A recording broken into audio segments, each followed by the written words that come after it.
Yan, magandang araw po sa ating lahat. Di bale, kamusta pong lahat? Yan. Sa ngayon, ito yung unang araw ng buwan ng Disyembre.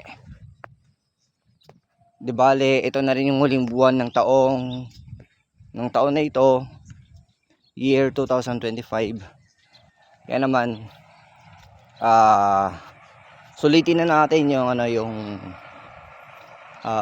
bawat araw na lilipas at dadaan pa sa ating buhay.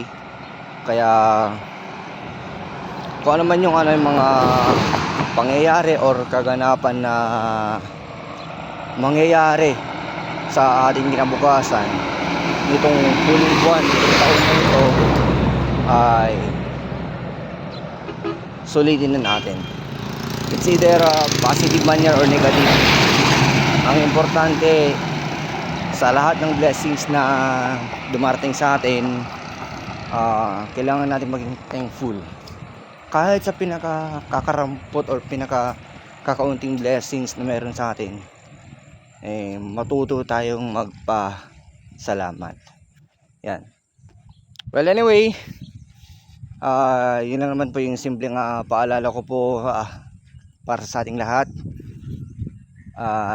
Lalo na siyempre ngayong buwan na to medyo sa iba lang hindi ko nila lahat. Sa iba talagang kaya kakalampagan sila ng ng mga bonus 30. Distance 11 kilometers. Time 1 hour 20 minutes 53 seconds. Previous kilometer in 9 minutes 8 seconds. Ayan. Di bale kakatapos lang kasi mag-jogging. Ayan. So di bale medyo nagkukumahog tayo sa mga iba't ibang bagay. Pero ganun pa man, i-enjoy lang natin yung buhay natin. Kung ano man yung yung mga pangyayari sa atin, enjoy lang natin yan. Tsaka sandali, medyo nawala na ako sa gusto kong sabihin. Well, anyway, sa lahat po pala ng mga kaganapan sa akin within this month, panoorin nyo na lang. Hindi ko na mababanggit pa yung kabuuang detalye ng aking activities, ng aking mga gawain. Tingnan nyo na lang po, basta importante naka-follow po kayo sa aking FB page na Noboy Takbo, and nakasubscribe po kayo sa aking YouTube channel na Local Television.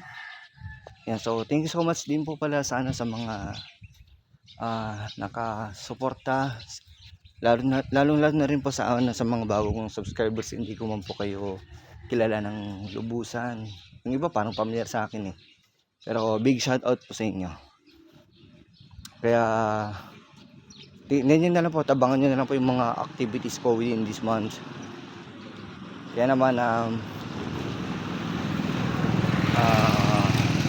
basta tingnan nyo na.